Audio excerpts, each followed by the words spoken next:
Hi everyone, my name is Shelby. Welcome to my YouTube channel. Today I really want to talk about purpose and meaning in life.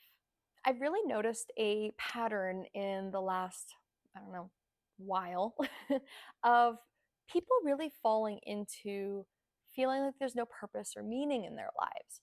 They are kind of walking around aimlessly. I'm hearing a lot of expressions of like, I don't know what I'm doing. What am I supposed to be doing? I should be doing something, that kind of thing. And I feel like we're all really struggling with this idea of purpose and meaning in this world. I think that's because historically we were really assigned purposes and meanings in our lives, right? If you were born into a blacksmithing family, you became a blacksmith, and your purpose and meaning was tied to your sex or your gender and the roles that played with it, right? It was tied to your class and your status in the world and what was going on in the world around you at that time.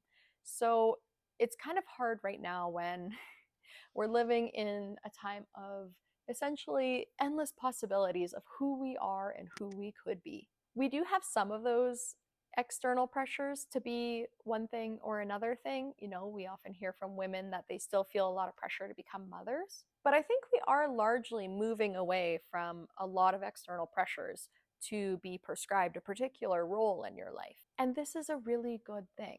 It's a great thing that we have had the doors opened for every possibility that we want to pursue in this life, but it also comes with some complicating factors. See, it can be really hard to navigate your own purpose and meaning, especially as a young person, in your teens or 20s. So if we're trying to think of what a life with meaning looks like, I'd like to kind of, use the opposite of it to really illuminate what it is. So if I'm thinking about a life with purpose, then a life without purpose, yeah, that sounds like a heavy life, honestly. It sounds really heavy. It sounds like hopelessness. It sounds like dread. It sounds like pointlessness. I mean, if you have no purpose, then what's the point, right? I think this is explored a lot in pop culture now. Recently, Barbie just came out, and I haven't watched the movie yet, but I do know Billie Eilish just came out with a new song for it, and it's called What Was I Made For? And I think that speaks pretty clearly to what I'm talking about. I also think about Everything Everywhere All at Once, which was a phenomenal movie, and it really explored the idea that if you're able to be everything everywhere all at once, then what's the purpose? What's the meaning? If there are no constraints in this life, then what's the point? If it's all just a jumble of randomness, then who or what can we be that actually has an impact and meets our destiny? In Everything Everywhere All at Once, I think about Joy Wang, who becomes Jobu, and she falls into what I would call existential nihilism, where she feels like nothing matters and there is no point in trying. And this leads to such a dark place in her that she essentially falls into rage, sadness, and despair. And the logical conclusion of feeling like nothing matters and to feel like that's a bad thing is to want to destroy everything and to destroy herself.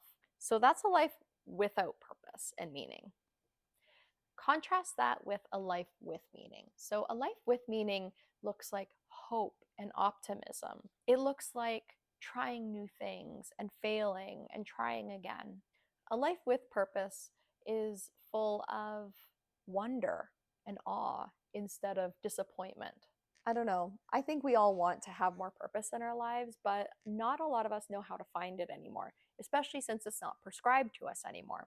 So we need to do the work, the introspective work, to determine what our life purpose is and what the meaning of our life is. This is something that many existentialists grapple with, is determining what your own purpose and your own meaning are. Instead of being handed down those meanings from authority, we can create and discover them for ourselves. I often go back to the adage that if you want to learn about the world, read, and if you want to learn about yourself, write. So I would recommend doing some writing exercises to determine what your purpose and the meaning of your life is. I'm going to say a couple questions that I want you to journal about and really think about and introspect on in the next while so that you can discover your purpose and your meaning in life. First, I want you to think about a time that you were really proud of yourself. What was it about that time that made you really proud of yourself? What were some of the circumstances around that situation? Was there anything you had to overcome? How did other people respond to that situation? What would have been the worst possible way to respond to that situation? And what did you do instead? And why?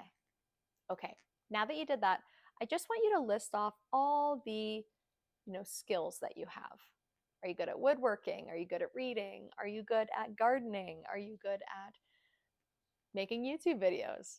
Now, I want you to put a star kind of beside the ones that you really just had a knack for. You didn't have to fight for them too hard. They just came pretty easy, and that was pretty cool for you.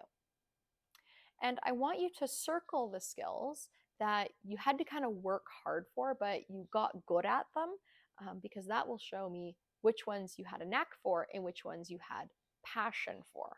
Now that you know that, I want you to think about some of the things that you're interested in. What are some topics that you're really interested in? Are you into paleontology or 16th century fashion? What are you interested in? Circle the ones that you're really interested in, though. The last writing exercise is a bit of a doozy. I want you to write out what your dream life looks like. Who's in that dream life? Where are you? Are you in an apartment in Venice, or did you acquire a piece of land in the countryside? Have you achieved any goals?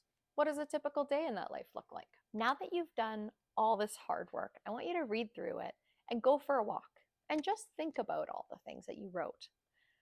I believe that the universe is always trying to tell us messages, and it starts out with whispers. So the universe will whisper to us what our purpose is. And if we don't pay attention, it'll tell us it louder and louder and louder until we finally hear it. Often, our strong emotions are really good indicators that the universe is trying to send us a message. Negative emotions are telling us that we should not be doing that thing, and positive emotions are telling us that we're on the right path. So when we think about all the things that give us a lot of positive emotions, not hedonistic or gluttonous positive emotions, but true, soulful, peaceful emotions, those are good indicator lights on what we should be doing according to our desires and our values. Most people agree that purpose and meaning in life is really tied to service to others. So when you're thinking about the skills that you have, the interests that you have, what you want your dream life to look like, and a time that you were really proud of yourself, what do all those things have in common? And then how can you incorporate service to others with those things? Do you really like reading? Is reading really important to you? Did you have quite the knack for it when you were a kid? Did you really value when other people showed up for you and gave you book recommendations, or they praised you for how good of a reader you were, or they discussed books with you? And your dream life looks like hanging out with kids and getting to read all day? Maybe consider becoming a librarian. I don't know. Or a teacher or something like that, right? Or is there a way that you can incorporate those things into your life without it being your work? Maybe you already have a really good job and you want to keep that job and that job is working for you, but you really want to incorporate this into your life more. Maybe you could volunteer at a school to read to kids in the day, right? That's something some schools really need is, parents and volunteers to come and read to kids because that helps build their literacy. For additional reading into this topic, I highly recommend checking out Ikigai. It really opened up my eyes to the possibilities of purpose and meaning and why we get up in the morning, right? So that we don't fall prey to the existential dread and the nihilism that is just crouching in on us at all times and being pushed on us. I'm not going to give in to that feeling. And I really hope that you don't either. So have a great day, and I'll talk to you later. Thanks. Bye.